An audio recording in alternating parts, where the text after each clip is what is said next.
Sila yang bertubi-tubi menerima karma atas kejahatannya yang pernah ia lakukan kepada Almira. Lalu Sila pun menjadi buronan dan dikejar-kejar polisi.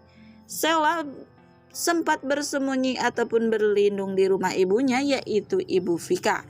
Namun di sini polisi mengejar dan menggeledah rumah Ibu Vika sehingga menyebabkan Sila pun terus melarikan diri dan pergi dari rumah Ibu Vika.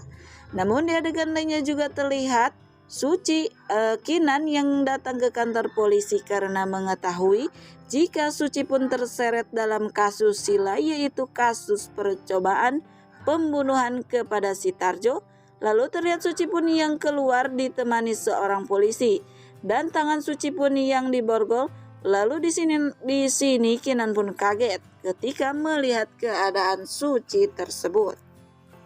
Namun di sini Suci pun mencoba meyakinkan dan meminta tolong kepada Kinan agar Kinan membebaskannya, karena di sini Suci pun mengatakan jika bukan dirinya lah pelaku pembunuhan tersebut melainkan Sila. Dan yang selanjutnya terlihat Sila yang berhasil kabur dari kejaran polisi yang dari rumah Ibu Vika. Namun di sini Sila pun dibuat kebingungan karena di sini Sila tidak tahu harus pergi kemana dan harus berlindung kemana.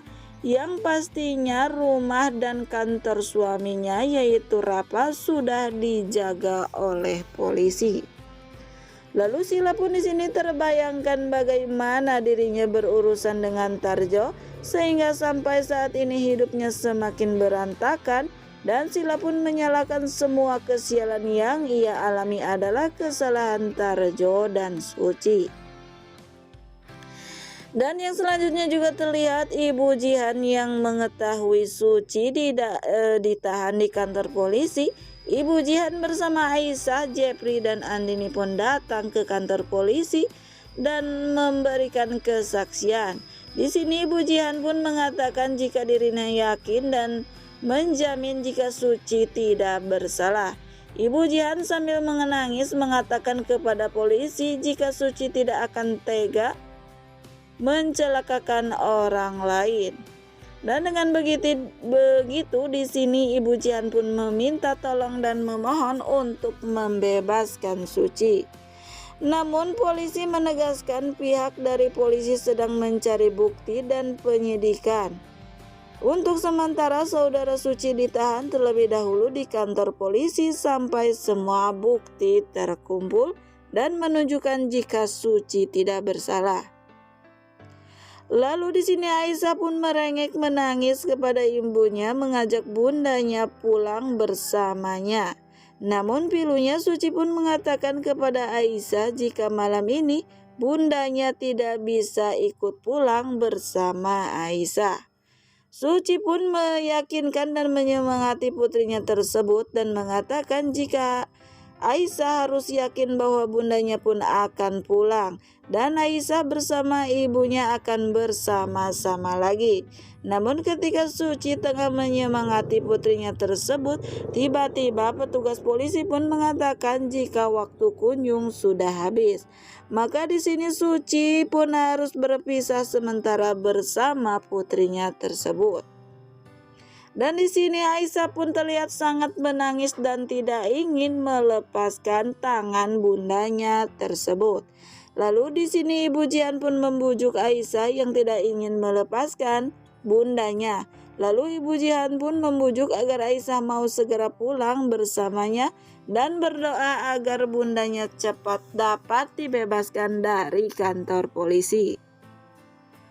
Lalu Kinan pun yang tak tega melihat Aisyah yang sedih harus berpisah dengan bundanya.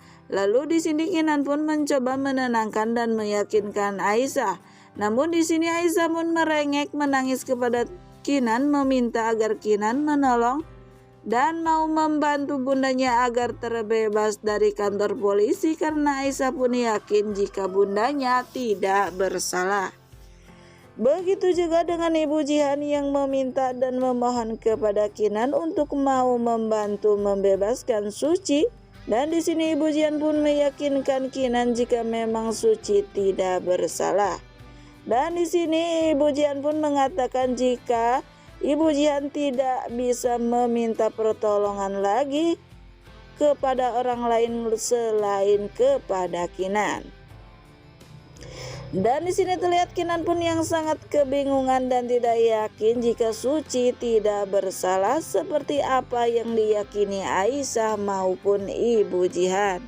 Dan Kinan pun berpikir apakah Suci sesuci dengan namanya, karena di sini Kinan pun merasa cobaan dan masalah selalu datang bertubi-tubi ke dalam hidup Suci. Yang selanjutnya Kinan pun menyeret Jepri dan sempat marah serta mengomel kepada Jepri karena bisa-bisanya Jepri membawa ataupun memberitahu Ibu Jihan dan Aisyah jika Almira ditahan di polisi. Dan apakah Jepri tega kepada Aisyah menyaksikan sendiri bagaimana bundanya Aisyah ditahan oleh polisi. Di sini Jepri pun menjelaskan jika semua itu bukanlah keinginan Jepri melainkan keinginan Andini, yaitu adiknya Kinan. Namun di sini Kinan pun malah ngamuk dan nada bicaranya pun ngegas kepada Jepri jika yang jadi bosnya Jepri adalah Kinan bukannya Andini. Kinan pun yang sangat emosi dengan keadaannya kini karena di sini Kinan pun tidak tahu siapakah Suci yang sebenarnya. Namun Kinan pun harus menolongnya dan Kinan tahu di sini Suci adalah penyebab Kinan kehilangan Almira. Lalu di sini Jepri pun mencoba mengerti apa yang dikatakan Kinan tersebut. Namun di sini Jepri juga mencoba menjelaskan tuduhan Kinan kepada Suci berdasarkan apa yang dikatakan Sila dulu. Namun Jepri juga menjelaskan bagaimana Kinan dan Jepri pun mengetahui jika Sila itu orang seperti apa. Omongan Sila pun yang tidak dapat dipegang. Kinan pun di sini bersikeras ataupun mengeyel jika dirinya juga memang mengetahui Sila orang seperti apa.